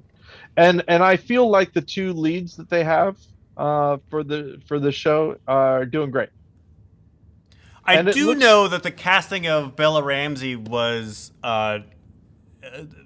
frowned upon in the fan community because she doesn't look like the video game character. So, and yeah, the thing I would say about that is that I believe that just like Scott McCloud's understanding comics, right? The 3D character versus a real person, you're not going to get someone who looks exactly like that person. And I think that they went with acting ability. HBO knows her because she's been in their properties, that kind of stuff. I think that she's going to do fine. I think she's going to be good. Yeah. No, I don't think I think HBO made the right call in casting somebody who's got the chops as opposed to just some rando who looks like a video game character. Exactly. And I feel like and I will say this, the character of Ellie in The Last of Us runs into a problem that, and I'm choosing my words carefully here because I don't want to disparage anyone too much, but she's not, she has run into problems with some members of the, and I'm putting fan in quotes here, fan community, because for one reason or another, she wasn't dateable. They, because of their choice of her sexuality, the fact that she's a child at the beginning, all these things are things that certain segments of the community were mad about. Well, as we've learned over the course of the last however many god-awful years, that toxic fans can be toxic, and it's best not to even listen to them. I was talking to Jennifer about this today. I was talking about how, you have stories, right? And the story itself is sort of a base. There's a core to stories, and stories normally have some sort of moral to them. Aesop's fables, for example, very much so, very much. They even have the moral at the end for you. But in the same way, an example I used with her when we were talking Star Trek, right? The moral, if you will, of Star Trek, the thing that it's trying to show is, you've got people from all different nations coming together on this one starship to explore, and they're all working together, and it's a post-scarcity society. Replicators can give you anything you want. Yeah. Exactly. And people who claim to be fans of Star Trek were mad about Star Trek Discovery being too woke. And it's like, what show are you? I mean, I don't want to call anyone out, but I know people who's made that statement and how they're excited about they were excited about Strange New Worlds because it was getting back to Star Trek being Star Trek, that sort of thing, which I haven't seen, by the way. Which Star Trek being the first TV show to show an interracial kiss on TV. I mean, exactly. In the 60s, if nobody knows. Speaking of interracial kiss, Gene Simmons should have been more diverse when putting his band together. Hey, they're all black and white. Ben, wait. Hold on. So you take the thing with Frank Gorshin as the black and white alien and the arguments with that, but you splice in whenever they're talking about that, splice in footage of Gene Simmons and the other members of it could work. But probably not. I heard this story, speaking of like this anti-woke culture that we find ourselves in. Jeez. I read a story where there was a read-along. I don't know if it was in person or if it was on Zoom, but they were reading Dr. Seuss's The Star-Bellied Sneetches. And at some point, somebody put an end to it and stopped the entire thing once they realized that it was about racism.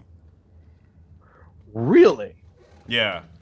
When there's a read through, are you talking about celebrities or? No, I'm talking about like a library, like a librarian was having story time with a bunch of kids, and a parent. I'm not saying this is what happened. I'm saying this is like the gist of what happened, and a parent stopped it, or an administrator, because I don't see a parent like being able to stop this kind of thing.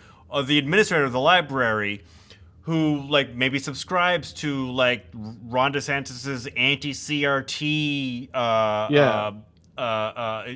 curriculum, stopped the reading because he realized this story was about racism and overcoming it. And the interesting thing is, of course, the machine, right, is that gives and takes away the stars is prescient. Right? We don't have that machine when it comes to things like racism. For culture stuff, sometimes we kind of do. But it's interesting to me that we are still behind, if that makes sense. Like yeah. Like we're in a time now where we know that we aren't far enough along. I think about this all the time when I talk about, when I was in college.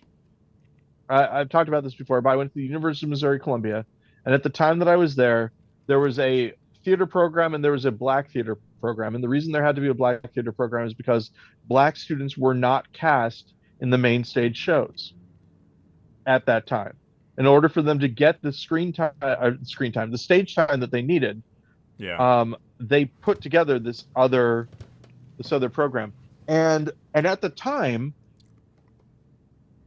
like, I had been told in schools and things like that we were past racism, right? Yeah. And yet your theater department was segregated, right? Exactly. And I had conversations with adults about affirmative action at the time. And these adults said that they weren't racist. They just felt as though affirmative action was wrong because the most qualified person should be the one that gets the job. Right. To which I said, that's the argument. Well, that's interesting because you then have the assumption that the most qualified person isn't going to be a person of color. And they're like, well, no, I'm not saying that. I'm saying, well, if the most qualified person would be, then you could have both your meritocracy and your affirmative action. You could, both those things would be, the box would be checked Yeah. by the applicant. And one of the interesting things, of course, that I run into now, because I have, then this is me talking about work without talking about work. I have been on hiring committees, right? Yeah. And I know just based on that that when you get into the top candidates for things, there are very many different pros and cons to every single candidate. And you talk about it a lot. Well, if we go with this person, there's this, and this. If we go with this person, it's this, and this. So the idea that, oh, this person was just obviously more qualified than you is a hard pill to swallow. There When was you get down to the top candidates. Yeah, I do some work for a local nonprofit that supports a large public institution, and they were actually talking about that. They were talking about a recent round of hiring that they did, and the executive director looked at the candidates and after like the first round of interviews, and he looked at the candidates who were selected to go to the next round of interviews and noticed that they were all white. And so Ah, he said we have to stop and we have to look at the marginalized, the historically marginalized races that have also applied for this job, and rethink our positions or rethink our decisions about who goes on to the next level. And so they did pick a couple other. I don't know if they removed some of the previous candidates that made it to the second round or if they just added like two more. yeah. But they ended up actually, after having a second round with one of the persons of color, one of the non-white, I guess that's what I should say, one of the non-white applicants, they ended up hiring her. And they were like gloating about how great she was. And the thing is, yeah, she would not have made it to the second round if they had not been looking at it through that lens. Exactly. And so that's the part that I guess, and I will say that the candidate pool that we had was more diverse than that, Yeah. right? And so the the the thing that, and I think our stories end up in the same place, which is that those guidelines, right, are doing what they're supposed to be doing, which is cutting through learned cultural bias. Yeah. And and whoever put those things in place made the right call. And again, the one thing I think about Generation Z, right, is that they will have reasons to be mad at Gen X because we've kind of raised them to fight where we didn't, if that makes sense. Where we were Yeah. like, things are just Well, bad. yeah, we were the whatever generation. And so, Yeah, it's we it was our job to clean up the mess the boomers made, and we didn't. oh, and I would even say that we needed to be the whatever generation so that we would say whatever to what the boomers are doing and then say whatever to what Gen Z starts driving. I Yeah. feel like I mean, I that's a feel good. like our purpose, the purpose of Generation X should be We're in our old enablers. age to enable them to say, okay, yeah, all right. Because here's the thing, right? Um, we we're of the opinion, well, this can't get any worse, right? We think that nothing matters. Yeah. It's or this will never be anything but worse, I guess is a way to think about it. If we just continue with that attitude, then why not let the people who have a better idea have all the money and do all the things? What do we need it for? you know, I don't know how Whatever. that's going to work out, but I mean, because and if you're a boomer listening to the show, hey, boomer, no problems, obviously, but the boomers are starting to die out, And that and is one of the few things actually that kind of gives me hope is that the older generation is dying out. Now, granted, I say that with elderly parents who I desperately do not want to die.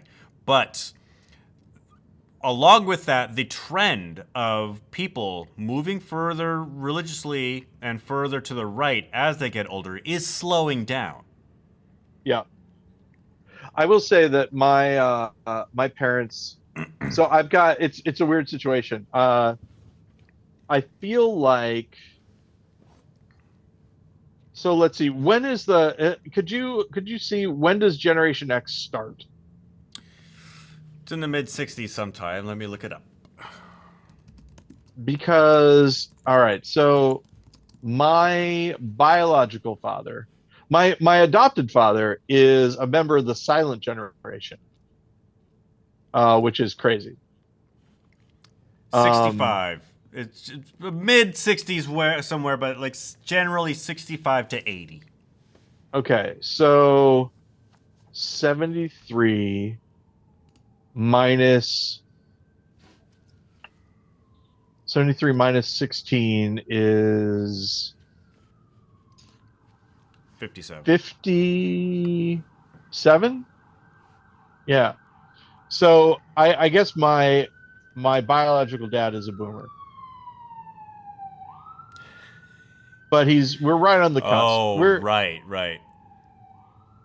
yeah, Yeah, because he was young when I was that's right. born. So He was 16. yeah, yep, 16. Yeah. And yeah, it's an interesting story for the ages, as it were. Um, he was around. He was in Chicago around the time that you've got gangs like the Warriors in the film The Warriors, and he was involved in an altercation when my mother was pregnant with me. Left. They shipped him out of the city for a little bit so that he could like kind of go straight. They meaning like the cops? His parents, I believe, Okay. send him to live on a farm. And In then upstate New York. oh my God, and then he came back and learned that he was going to be a dad. They were both young, so Yeah. I was put up for adoption, and then had a life and was eventually contacted by me, Mm-hmm. was willing to meet, when we talk, whenever we do stuff, we are very similar generationally. Yeah. There is not that much of that 16 years is not a I lot. I have So we friends have who have siblings who are 16 years apart yep. or more. So we have a lot of cultural milestones that we Yeah. both experienced, which is a little crazy. Which is interesting too, because when I was growing up, my sister was 4 years older than me, and that felt like a generation. Yeah, An entire yeah, me too. different My generation brother, when I was a kid. my brother Dan, 4 years older than me. So Yeah. yeah, it's all a little crazy. Especially when you're that young, and like when I was 12, she was 16 and got her driver's license, and I'm like, my sister is an adult now, and I'm still just a kid. Yeah, exactly. And it's It really, and as you get older, now, right? I view I view Chris Compte as a peer, right? He's older than me. Yeah. By what would have been, I mean, he would have been an adult when I was a kid, that sort of thing. Yeah. But as you get older, that stuff stops mattering. Once you reach a certain thing where you're just old, and you and the other fellow olds that you have, that there's a difference between you, but the younger kids don't. Well, but yeah, then I do when I talk to say members of are like millennials who are now starting to get into their 40s and Gen Oh, Z that's kids. crazy. I do feel very, very old. I mentioned I brought this up the other day to somebody. I was watching The Menu, which has Nicholas Hoult in it. Oh, Nicholas Hoult. I saw The Menu also. Yeah, great movie. But Nicholas Hoult, as you know, also plays the war boy Nux in one of my favorite films, Yep. Mad Max Fury Road. Nicholas What Hoult a great film. Nicholas Hoult was the boy in the Hugh Grant movie About a Boy. Wow, that's crazy. Which is when I realized that, I'm like, because that doesn't feel like it was a old Nicholas Hoult being a young Nicholas Hoult distance away in time. Here's something. Dudley Dursley, right, in the Harry Potter films. The kid who played that kid played Edgar Allan Poe in the Netflix show The Pale Blue Eye, which I highly recommend. And he did a great job, but he's unrecognizable at this point. He's an adult. He was in what's the Coen Brothers Western thing that Netflix did? Buster Scruggs, The Ballad of Buster Scruggs. Ballad of Buster Scruggs. He was in that as well. The Bastard of Buller Scruggs. There's one other thing that he was in that I can't remember, but yeah, doing great. Have you ever seen the movie, or had you ever seen the movie from Spielberg, Empire of the Sun? That's got John Malkovich. Yeah, John Malkovich and Christian Bale. Christian Bale, Batman, was the little boy in that movie. Who is also in The Pale Blue Eye, by the way. Bringing it all back around. Yeah, exactly. 360, Ben. 360. That may be a theme. Yeah, the fun thing, and I'm spoilers really quick for The Pale Blue Eye. Sorry, everybody. But the neat thing about The Pale Blue Eye is that you watch it all the way through, and then at the very end, there's a twist, and that twist makes you like, and you don't have to review it, in my opinion, but it makes you see all the other events in a brand new way. Yeah. Again, spoilers. Most people wouldn't necessarily consider that a spoiler, but if you say, here's the thing that's crazy about me. If you just say to me, you won't believe the ending. If you just say that, right? That's a spoiler to me, because all of a sudden I'll be watching it going, okay, so what's the ending going to be? What am I? Right. It takes me out of the film. I'm actually quite the opposite.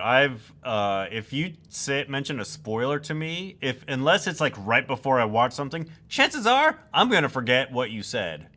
Yeah. For me, as soon as I know the movie exists, that's it. Totally. Might as well not even watch it now. Thanks a lot. Damn it! Hey, did you know that Jordan Peele made a movie called Nope? Oh, great. Thanks a lot. Which I finally saw, by the way. Oh, okay. Yeah. I know you wanted to talk about it, but I hadn't seen it yet. What was I gonna talk about? Now I don't remember. Wait, spoilers for Nope. Spoilers for Nope. I know exactly what it was. And that's that after seeing it for days afterwards, it's not as bad now, but for days afterwards, I couldn't look at the sky without being a little uneasy. It was really effective. I can see that. I do understand the because when it was out, when it was like when everybody was watching it, there was a large part of like white audiences going, "I don't get it," or "It's slow," and then people of color would counter that with, "This movie's not for you." What do they mean by "I don't get it" or "it's slow"? I don't know. I never asked. No. I mean, I can. I don't know. I don't know. Like, that was just one of the things that I would. One of the criticisms from white people that I read about that movie. one of the things that I think maybe is happening, and this might be what they meant when they said it's not for you, is that it's a character study of these people, right? There's also this monster, but a lot of it has to do with the relationship, the familial relationship Yeah. between the brother and the sister, right? That's actually one And of the if things that you, like Jordan Peele set out because to write that movie because he wanted a brother sister relationship, like a really tight brother sister relationship on yeah, screen. if you don't care about other people, th- then you're not going to enjoy those parts of the movie. I think a lot of it also, like people talk about, um, like just, I mean, a lot of the film, right, is just the brother looking at things, Yeah. right? He looks at things and he stares at something, and again, if, if you don't appreciate that, you may not enjoy the film as much. I remember an acting teacher I had who said a thing or directing.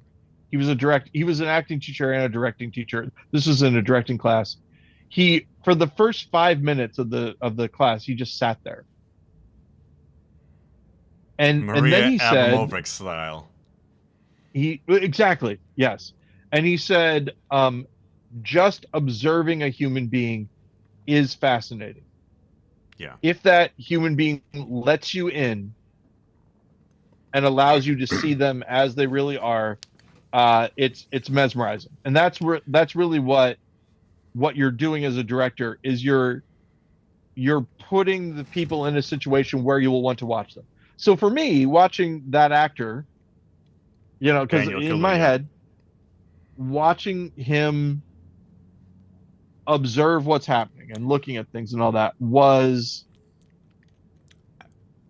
interesting. Yeah. I think it's also, I mean, I think one of the reasons why white people like didn't get it or felt it was too slow is because white people don't have that sort of lived cultural experience where death, danger, harm can come from anywhere at any time.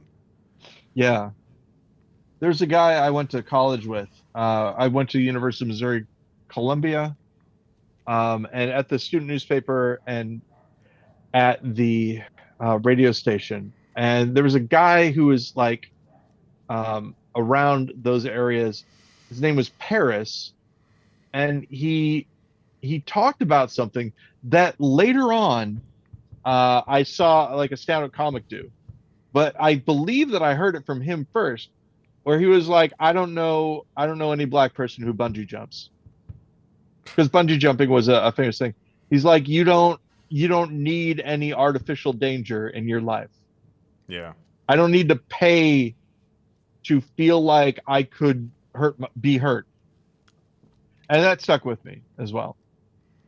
Um, Speaking Even about as you sticking with bungee me, jumped off a 600 oh foot yeah, yeah, ravine. I have an illusion of safety that I have experienced in my life.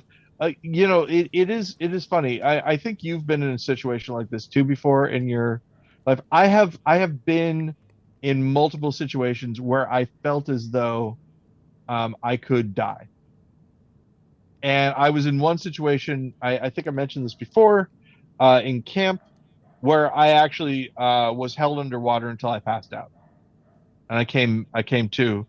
The only person there it was during a game called Dunk City where you hold people underwater. That's horrible. A kid held me underwater. And I woke up and the only person there was a student counselor who said, "You can't tell anybody about this or we'll get in trouble." And so I didn't. And I've only really felt comfortable Because talking about it because they were recently. right. Yeah. Oh, but the implication was I would also get in trouble, which now I Yeah, know is that not would true. not have been correct. Yeah. Yeah. But yeah, it was it is still an experience that I remember. Uh, the screaming screaming underwater, and then the feeling of intaking water after my scream. But then also just coming to, right, first, if that makes sense. Like everything's sort of out of order in my head a little bit. Yeah.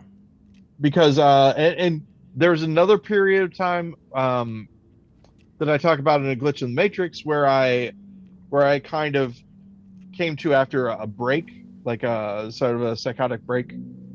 Just in the church? That's what I would term it as. Yeah, the church thing.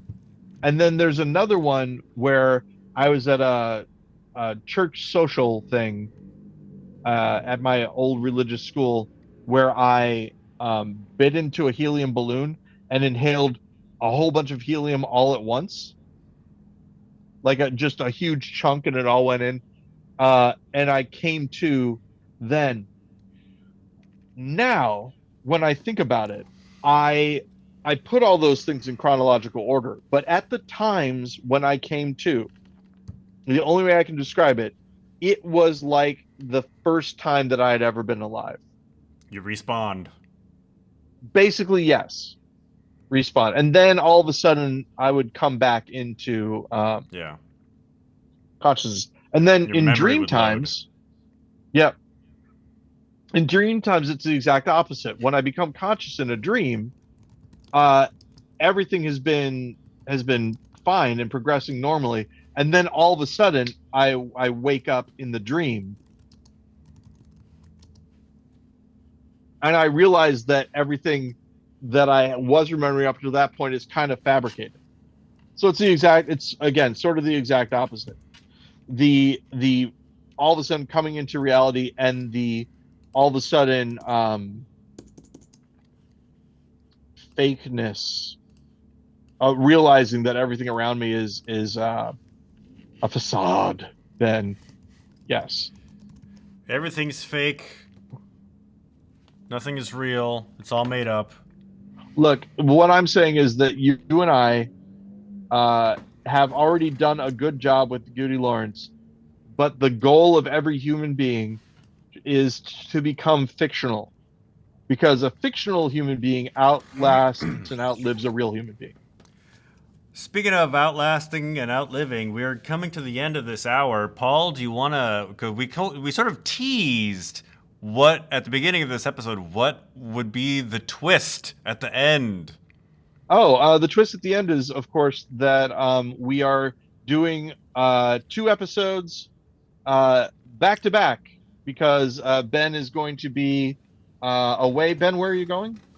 I am going to New York City.